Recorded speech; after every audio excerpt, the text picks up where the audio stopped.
Let It Unfold You by Charles Bukowski. Either peace or happiness, let it enfold you. When I was a young man, I felt these things were dumb, unsophisticated. I had bad blood, a twisted mind, a precarious upbringing. I was hard as granite, I lit at the sun. I trusted no man, and especially no woman. I was living a hell in small rooms. I broke things, smashed things, walked through glass, cursed. I challenged everything, was continually being evicted, jailed, in and out of fights, in and out of my mind. Women were something to screw and rail at. I had no male friends. I changed jobs and cities. I hated holidays, babies' history, newspapers, museums, grandmother's marriage, movies, spiders, garbage men, English accents, Spain, France, Italy, walnuts, and the color orange. Algebra angered me, opera sickened me, Charlie Chaplin was a fake, and flowers were for pansies. Peace and happiness to me were signs of inferiority, tenets of the weak and addled mind.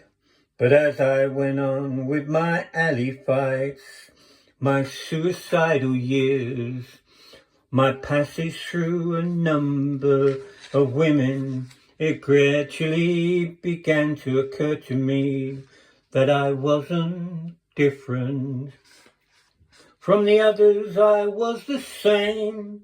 They were all fulsome with hatred, glossed over with petty grievances. The men I fought in alleys had hearts of stone. Everybody was nudging, inching, cheating for some insignificant advantage. The lie was the weapon and the plot was empty. Darkness was the dictator. Cautiously, I allowed myself to feel good at times. I found moments of peace in cheap rooms, just staring at the knobs of some dresser, or listening to the rain in the dark. The less I needed, the better I felt. Maybe the other life had worn me down. I no longer found glamour in topping somebody in conversation, or in mounting the body of some poor, drunken female whose life has slipped away into sorrow. I could never accept life as it was. I could never gobble down all its poisons, but there were parts, tenuous magic parts, open for the asking. I reformulated, I don't know when, date, time, all that, but the change occurred. Something in me relaxed, smoothed out. I no longer had to prove that I was a man. I didn't have to prove anything. I began to see things, coffee cups lined up behind a counter in a cafe, or a dog walking along a sidewalk, or the way the mouse on my dresser top stopped there with its body, its ears, its nose. It was fixed, a bit of life caught within itself, and its eyes looked at me and they were beautiful. Then it was gone. I began to feel good. I began to feel good. in the worst situations, and there were plenty of those. Like, say, the boss behind his desk is going to have to fire me. I've missed too many days.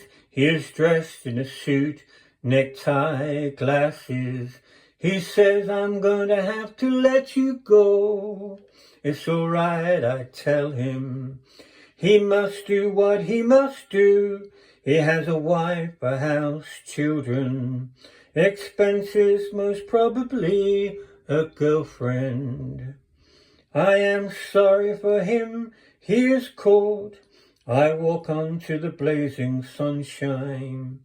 The whole day is mine, temporarily, anyhow.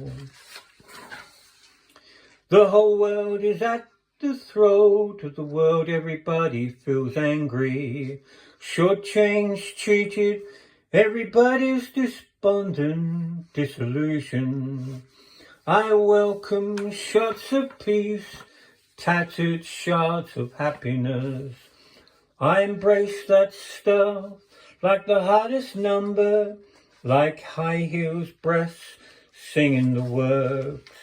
Don't get me wrong, there's such a thing as cockeyed optimism that overlooks all basic problems just for the sake of itself. This is a shield and a sickness. The knife got near my throat again. I almost turned on the gas again. But when the good moments arrived again, I didn't fight them off. Like an alley adversary, I let them take me.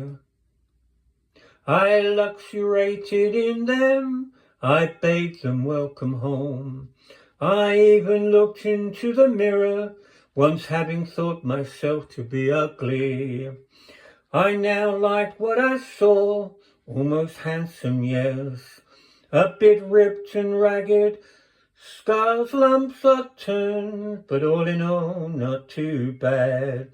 Almost handsome, better at least than some of those movie star faces, like the cheeks of baby's bud. And finally I discovered real feelings of others, unheralded like lately, like this morning as I was leaving for the track. I saw my wife in bed, just the shape of her head there, not forgetting centuries of the living and the dead and the dying. The pyramids, Mozart, dead, but his music's still there in the room. Weeds growing, the earth turning, the tote board waiting for me. I saw the shape of my wife's head. She so still, I ached for her life, just being there under the covers.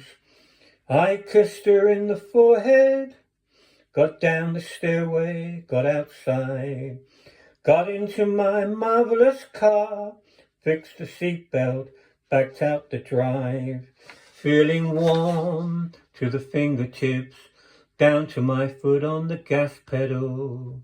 I entered the world once more, drove down the hill, past the houses, full and empty of people. I saw the mailman honked, he waved back at me.